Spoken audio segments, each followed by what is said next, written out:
Hare Krishna, dear devotees, please accept my humble obeisances. All glories to Srila Gurudev, all glories to Srila Prabhupada. हरे कृष्णा। तो केवल मात्र जगन्नाथ जी के प्रसाद को ही क्यों महाप्रसाद कहा जाता है?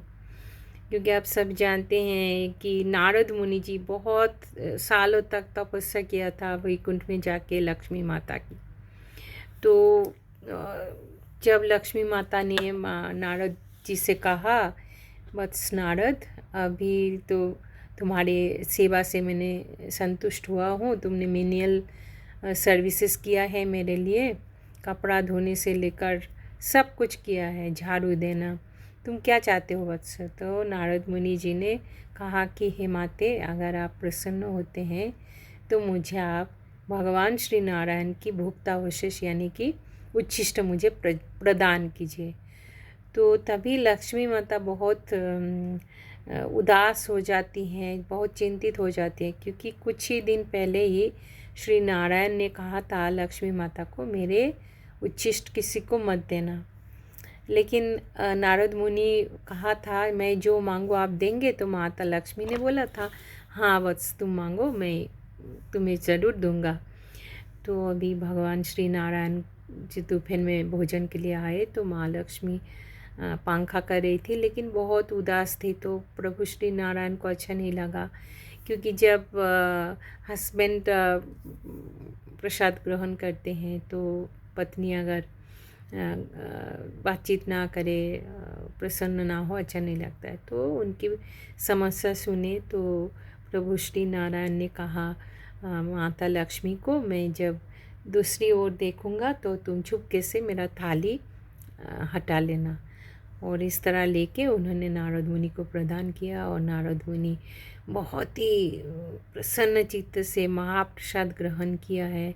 उसके बाद इतने आनंद मगन हो गए, नारायण नारायण करते करते वो कैलाश आ गए। कैलाश में आ तो प्रभु श्री महादेव बोला, इतनी प्रसन्न तो पहले कभी नहीं देखा, क्या हुआ नारद, क्या बात है? तो बोले मुझे प्रभु का उच्छिष्ट मिल गया है, महाप्रसाद खाया हूँ। तो प्रभु बोलते हैं महादेव, तुम तो मेरे भ्राता हो, तो मेरे लिए एक महाप्रसाद लाए हो कि नहीं? तो नारद मुनि बहुत चिंतित हो जाते हैं और अपनी नाखून की ओर देखते हैं। तो देखा कि एक टुकड़ा, चावल का टुकड़ा नाखून में लगा हुआ है, और वो नाखून लेके वो महादेव के मूंग में डाल देते हैं। और इस तरह प्रभु महादेव को महाप्रसाद मिल जाता है। और महाप्रसाद खा के इतने प्रसन्न हो जाते हैं, तांडव नृत्य करने लगते हैं।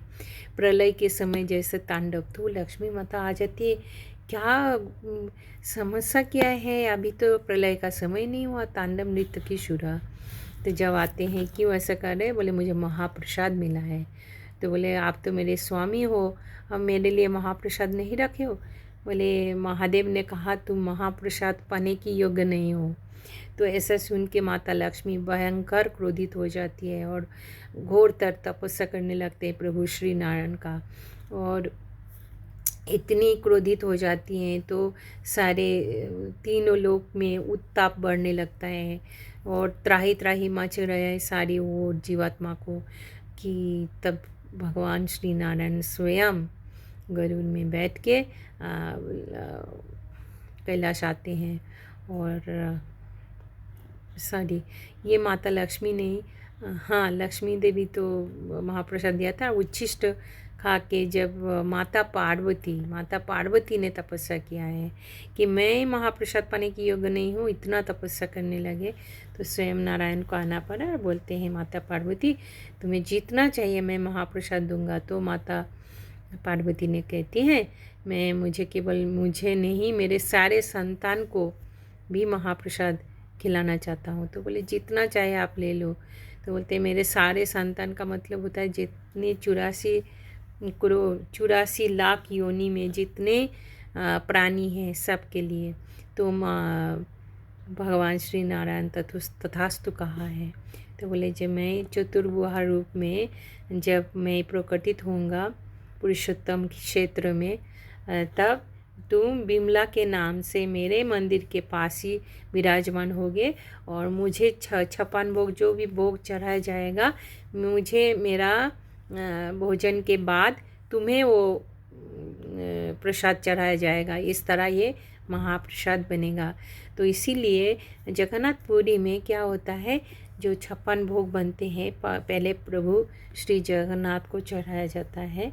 तो वो वैदिक मंत्र से भगवान जगन्नाथ को चढ़ाया जाता है और उसके बाद चोलू बोलते हैं वैदिक मंत्र और तांत्रिक मंत्र से तांत्रिक मंत्र से बिमला देवी को चढ़ाया जाता है। उसी प्रसाद को लेके फिर महाप्रसाद बनते हैं।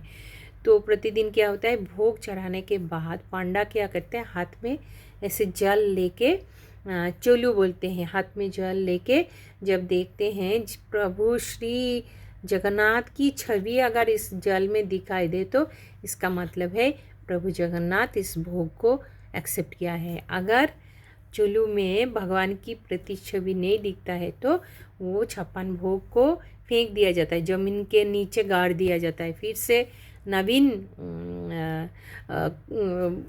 भोजन तैयार करके भगवान को भोग लगा जाता है। ये बहुत स्ट्रिक्ट पद्धति है। ये जगन्नाथपुरी जो प्रभु जगन्नाथ है, जगत के नाथ, इतने कृपालु, सबसे नीच जाति से भी वो सेवा ग्रहण करते हैं। जैसे चंडाला से नीच जो 5th क्लास है सबरास उनसे।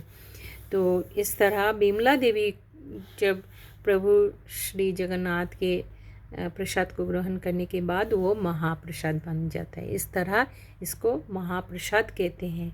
तो इस कली काल में एकमात्र जो है भगवान श्री जगन्नाथ, वही हमारे सचल प्रभु है। तो 3 रूप में भगवान आते हैं, नाम के रूप में और भागवत के रूप में और महाप्रसाद के रूप में। तो ये प्रभु जगन्नाथ का अपार लीला है, सारे जीवात्मा को उद्धार करने हेतु महाप्रसाद प्रदान किया है हम सभी को। तो हमको बहुत श्रद्धा के साथ प्रभु जगन्नाथ का प्रसाद ग्रहण करना चाहिए और हमारे जीवन को धन्य करना चाहिए।